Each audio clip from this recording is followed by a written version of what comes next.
This tin, you can make so many drinks with it, and it blows my mind, and it makes me so excited to continue my matcha journey. Like, I am probably gonna make a matcha after this. Hi everyone, it's your girl Jat, and welcome to a brand new video. So today is all about matcha.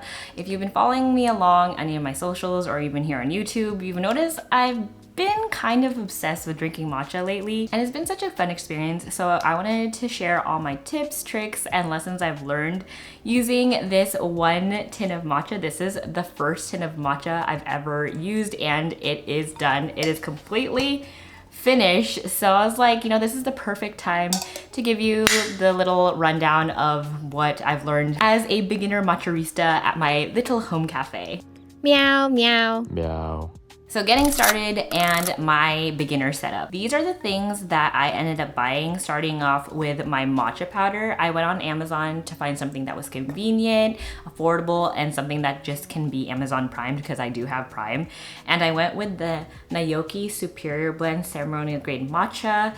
It was highly rated, something that a lot of people said that was beginner friendly, which was perfect for me because I am a complete beginner. And overall, to be honest, I liked the packaging. It had this cute little look and it kind of looks very luxurious, and I like the pattern. This was 30 grams for about, I think, $28.99. I'll double check. This is what I went with. If you have other suggestions for matcha on Amazon, please let me know. But I got this, and I also bought a simple bamboo set, which included the bamboo whisk as well as a little, if I can take this out, a sifter, the sifter for my matcha powder, as well as this little scooper, and it also came with this matcha spoon. So like these 4 things came in one set, and after doing a lot of research, these were the tools that I noticed that I really needed. Things that I already had. I am fortunate enough that I just came back from Japan and I got this matcha bowl from there. I loved the design and I liked the shape of how deep it was. Some of them were a little bit more circular, whereas this is more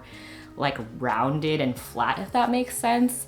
So I went with this bowl when I was in Tokyo. You might be asking, why didn't I get matcha powder while I was out there? I honestly wasn't looking for it that much, and in Tokyo there wasn't as many. I know in Uji and Kyoto there was a lot more. Another thing I already had that was perfect for making matchas at home was this water boiler. I just boiled water in it like a couple hours ago because I had a matcha, but I think the best part of it, it already has the temperatures right here, because when you're making matcha, one of the biggest things is making sure that it is at a warm but not boiling temperature.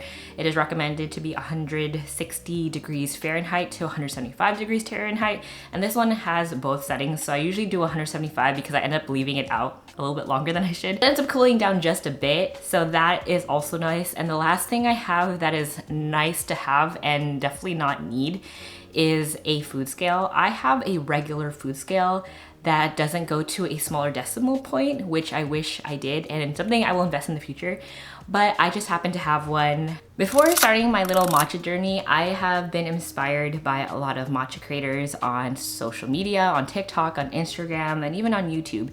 Your mom, Ashley, has been a creator I've watched for a long time, and I know she like does matcha, and she actually has her own matcha brand. I won't say she like totally inspired me because I've just watched her content just for the entertainment. But then when I was getting into matcha, I would look at her videos. And another creator I really like is Emily Wada. I hope I say her name right. I really like her reviews, how she does her videos, and how informative it is.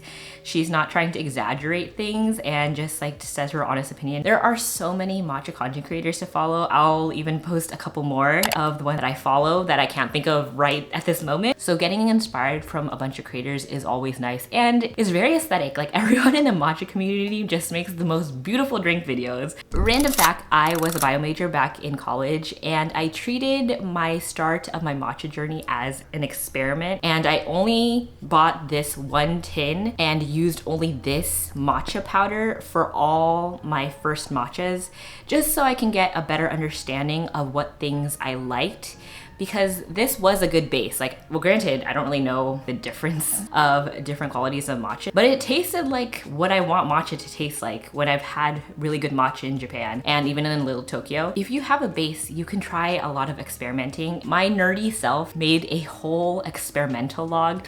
I had it all on Notion. I am a big advocate and lover of Notion just for productivity and just to keep notes. I was logging all my drinks. I put how much matcha powder I was using, the temperature, how much water I was using when I was whisking, the types of milk, because milk also changes the flavor when you're doing it into a matcha latte, and even sweetener. Treat it like an experiment and have fun with it. So some of the things I learned along the way is the whisking motions.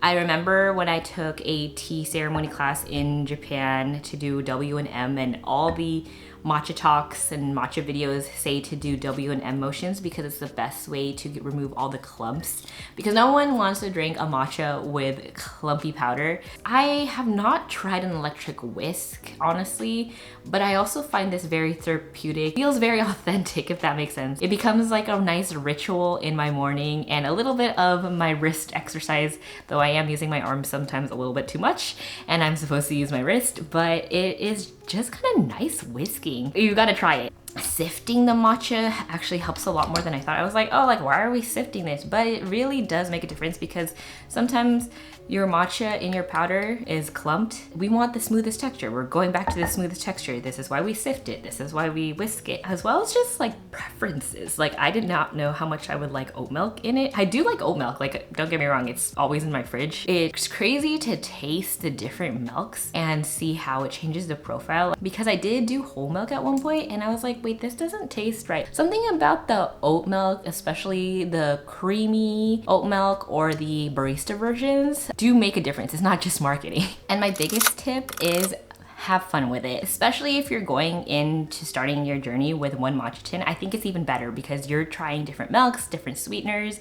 You could even make at-home syrups, put fruit in it. You can up your game by having an electric frother and then making cold foams. There's so much you can do with matcha. I really like matcha because of its caffeine level. That's the reason I started drinking matcha. Is I can't do coffee because it makes me too jittery and I'm going to the bathroom and staying on the toilet seat for a really long time. But with matcha, I have the caffeine I need and I like the flavor. I do like the earthy, grassy kind of flavor. I guess I'm a cow. It has been fun. You learn so much of even just the Japanese culture, which I'm always very happy to learn more about. That's one tin down. I already have my second tin that I think I just finished today. And I have a couple more tins, so if you like this matcha content or just want to follow along with the things I've learned and just seeing a noob matcha-arista continue her journey, then this is the perfect channel for you. If you have any tips, if you've been into making matchas at home, I'd love to hear any recommendations or types of videos that you want to see. That is all for today. See you in the next video. Meow.